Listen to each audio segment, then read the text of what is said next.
Guys, welcome back to crazy TV 24। Well दोस्तों, बीता weekend का वार रहा बेहद ज़्यादा बकवास, कह सकते हैं इतना बकवास रहा कि फैंस को समझ में नहीं आ रहा कि भाई क्या चल रहा है। बिना किसी फैक्ट के, बिना किसी मुद्दे के आप किसी को बैश किए जा रहे हो, मतलब दिखाना क्या चाहते हो।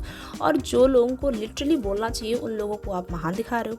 अगर कोई लाइव चैट होती है और वहाँ पे लोग एल्विश के फैंस आकर के या लव के भी फैंस आकर के कहते हैं लव कटारिया शो जीतेगा, लव को ही जीतना चाहिए, तो उसमें इतनी जलन क्यों है भाई।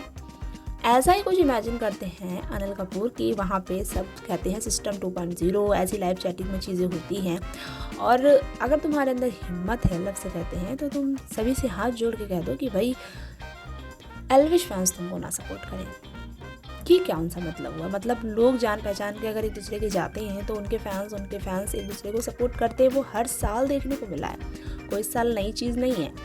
लेकिन सिर्फ और सिर्फ ये लव कटारिया के साथ जो ये मुद्दा चल रहा है, ये लोगों को लिटरली नहीं समझ में आ रहा है। विशाल के फैंस अगर जाकर के कहते हैं कि विशाल जीतेगा शो तो कोई दिक्कत नहीं है, लेकिन लव के अगर आकर कह देते हैं कि लव जीतेगा तो वो दिक्कत वाली बात है।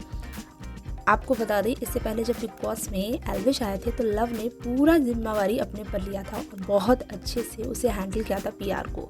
और उस समय एल्विश के शो जिताने में भी उतनी महत्वपूर्ण भूमिका जो थी वो लव की थी। तो क्या as a friend, as a भाई, अब एल्विश को ये चीज़ें नहीं करनी चाहिए? वो भी पूरा जोर लगा रहे हैं कि लव जीते, लव को शो जिताना है।